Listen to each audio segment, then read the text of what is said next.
Yeah, I'll react to that, sure. Hello, Peep Show. Top 10 funniest Peep Show moments. So, this is another Mitchell and Webb. I've been confused by the titles. Mitchell and Webb, that Mitchell and Webb look. Peep Show. It's Mitchell and Webb. They're hilarious. Let's go. My name's Connor. If you're new, hello, preemptive like. Let's go. Here's to unfulfilling phone sex, getting high at bowling alleys, experimental music with unstable friends, and weird office romances. I've got to take Jeremy's advice more often. I'm out on a date with a teenage goth smoking pot in the laser bowl toilets. This is it. Welcome to Watch Mojo UK, and today we're counting down the top 10 Peep Show moments. Before we begin, if you enjoy this video, be sure to subscribe for more great content. I'm subscribed, Watch Mojo. Everything that is agonizingly awkward about the David Mitchell and Robert Webb fronted Channel 4 sitcom. So, anyone with social anxiety, look away now. Crippling social anxiety. I'm good. Love's for Nazis. Yeah, crazy love. Nazi love. I'm a nutter. Make Number it into 10, a window, Mark's book quick. launch. Mark's found a publisher for his book. Brilliant. His book? What next? He's found a director for his film, a builder for his cathedral. Chuffed that his book, Business Secrets of the Pharaohs, is going to be published, Mark puts on a launch event to show off his new paperback, only to discover he's been duped and the publisher isn't legit. Instead of a polished product, he gets naff printouts that are listed with spelling mistakes, including his own name on the front cover. They misspelt my name, Jeremy. Mark Crorigan. But hey, it looks good, man.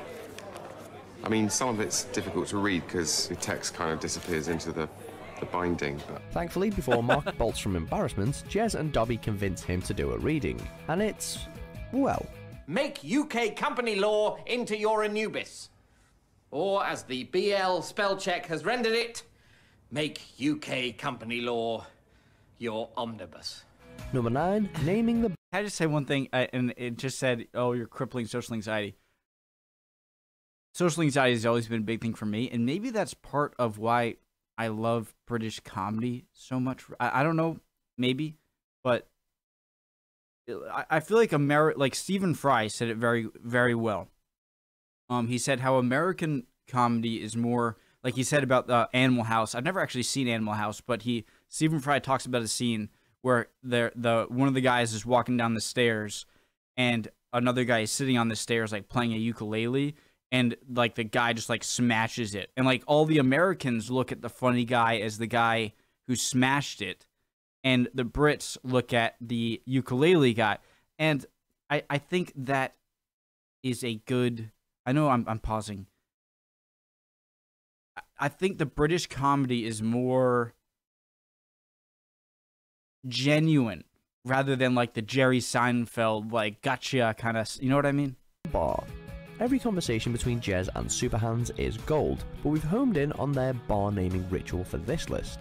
I'm just really not happy with the name Free the Pedos. I mean, can't we call it something more normal, like the Swan and Tomato? Taking the reins of a disused pub, the guys set about deciding on a name for their new establishment. As always, Superhands goes for something socially uncouth, whereas Jez envisions something more palatable. A compromise is struck, not that it's much of an improvement. Yeah, or compromise. The Swan and Pedo. Yeah, okay, sure. Number 8, Mark can't drive. How are you doing, Soph? I think I'm having a baby. Okay, let's go. The Eldude brothers are always telling little white lies, and more often than not, they come back to bite them in the arse. Take Mark's driving. He can't drive, of course, but he says he can to impress Sophie. But then he's forced to play chauffeur when she goes into labour. Why not going? Why is it not going? Why isn't it going? You've got the handbrake on, you cock! Are you okay, Mark? Panicking behind the wheel and forcing Jez to take his place, it's a nightmare from start to finish. And that's before Jez nearly kills Gail. Again. Oh, shit. Probably have to retell this moment in Crown Court, and I've already forgotten exactly what happened. Number 7, gastric blowout. Oh. How could Mark's bowel movements possibly ruin a potential business trip and destroy Jez's chances of taking a romantic bath with Big Suze? Observe. Mark's been trying to keep his gastric flu a secret from Johnson so he can fly to Frankfurt with him. But after being locked away in his room while Jez enjoys a shroom party, he's forced to call Johnson for backup. One long, smelly poo later and everything is in a shambles. Shambles. Yep, that's what I meant to say. Is that normal pooing you're doing? Yep. Oh, yeah. Doesn't sound normal, Mark. It doesn't smell normal. It is, honestly. This is bollocks, Mark. Number 6, Jez wets himself. God, I am dying for a piss. I feel like someone's inflating a balloon full of urine inside me, and not in a good way. Jez. He's like a vulnerable child at times. Take this scene where he's reduced to weeing himself while Mark deliberates his marriage with the help of a coin toss. It's marry. I'm gonna marry. Shit. What begins a childish complaint becomes a storm in a teacup and a mess on a church pew. Are you doing it already? Yes, I'm doing it already. I'm so pathetic that as soon as you ordered me to piss myself, I started the procedure. This is what you've done. You've ground down my sense of self-worth over the years. I hope you're proud. With nowhere to go, Jez lets loose, but his embarrassment is What have I done? tenfold when the floorboards prove less than watertight. Number 5, Mark's voicemail fail. Who's the racist now, Mark? Sophie, if you heard that, please ignore it. I'm not a racist. Far from it. Anyway... Mark's hardly a Casanova with the ladies, but this is just ridiculous. After bagging Sophie's number and mustering up the courage to call her, he regrettably gets through to her answer phone and leaves a panicky, pretty pathetic message. Fumbling his way through the world's worst rendition of Frank Sinatra's Something Stupid, we watch the cringe unfold while Jez looks on in utter embarrassment. Then I go and spoil it all by saying something stupid like, I like you. I mean, not that. At least Mark keeps his cool after he hangs up.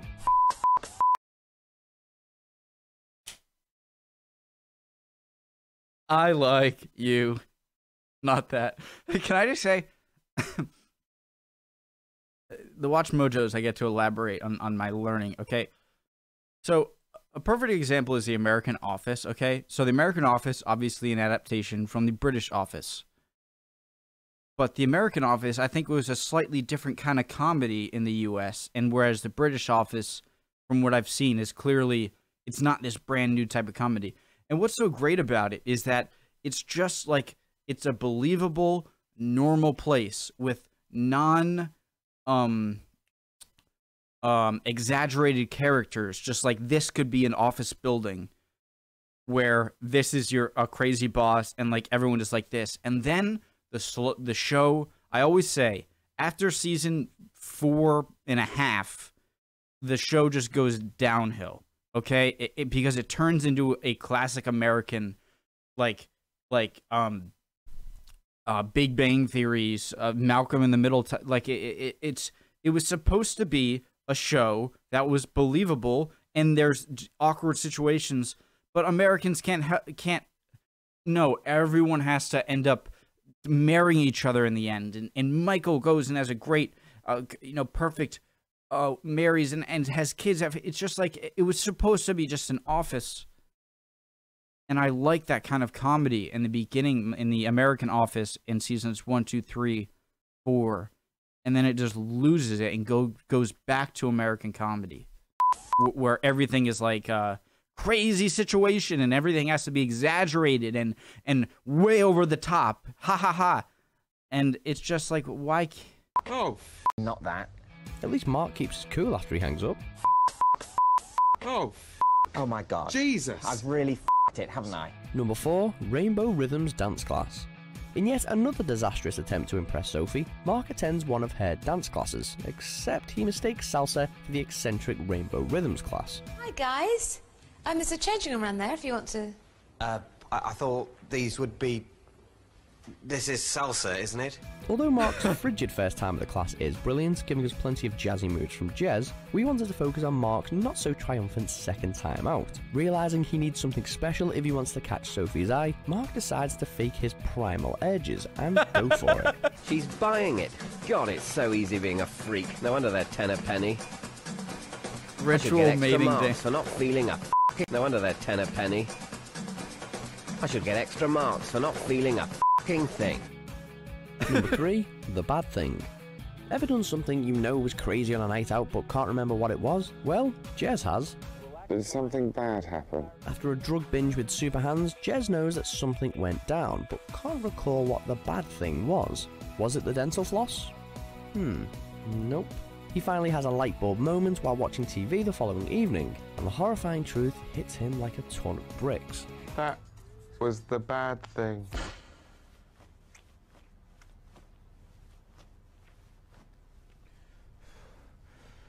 Right, my turn now. Number 2, the Christmas turkey. Mark and Jez's relationship can be quite volatile, and their bickering has driven both to extreme mood swings before. You know, in my family, we do sort of jokey stockings. Right. In mine, we sort of try quite hard. But this explosive example takes the turkey. Keen to get everything in order for the holiday season, Mark gives Jez one simple job to do. When Jez says he hasn't done it, an eyes-bulging Mark goes absolutely berserk. But Mark's tantrum is quickly cut short. Of course I've got a turkey. It's an organic turkey. I took ages researching it online. It's going to be delicious. That looks like a lovely turkey. What kind of turkey is it, Jez? Before we unveil our top pick, here are a few honourable mentions. Okay, great. See you.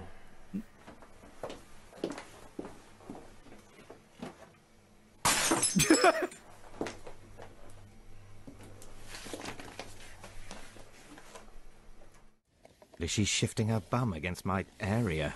Are you sure you don't want to get out of the way? I'm all right. What if someone comes in? Should step away from the bum. Okay, Queenie. It's back in the 50s. You're nice and young. You've just been coronated. I'm taking off your cloak. No, leave the crown on. Ooh, what's this? Stockings? You've been getting through your nylon ration book pretty quickly, you naughty, sexy queen. Number 1, Mummy the dog. There's a dead beast in our bin, Jeremy! All right, keep your voice down. What's the most awkward situation you've ever been in? Beast in our bin, Jeremy! All right, keep your voice down. What's the most awkward situation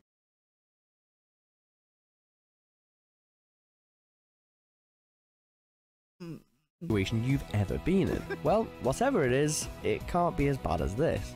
Whilst on Mark's stag do, Jez accidentally kills a dog, which just so happens to belong to a girl he's got the hots for.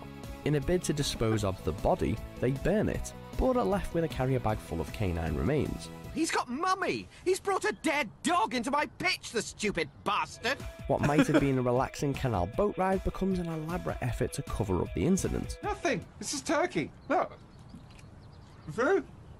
Just undercooked, disgusting turkey. But all is eventually revealed. They found Mummy and killed her, Look, I'll email through my references, Malcolm. All right, I'll call you. Do you agree with our picks? Check out these other great clips from Watch Mojo UK. Okay. Have I seen Top 10 Michelin Whip? Probably. Okay, I gotta watch more Peep Show, the full stuff. I only saw a few quick.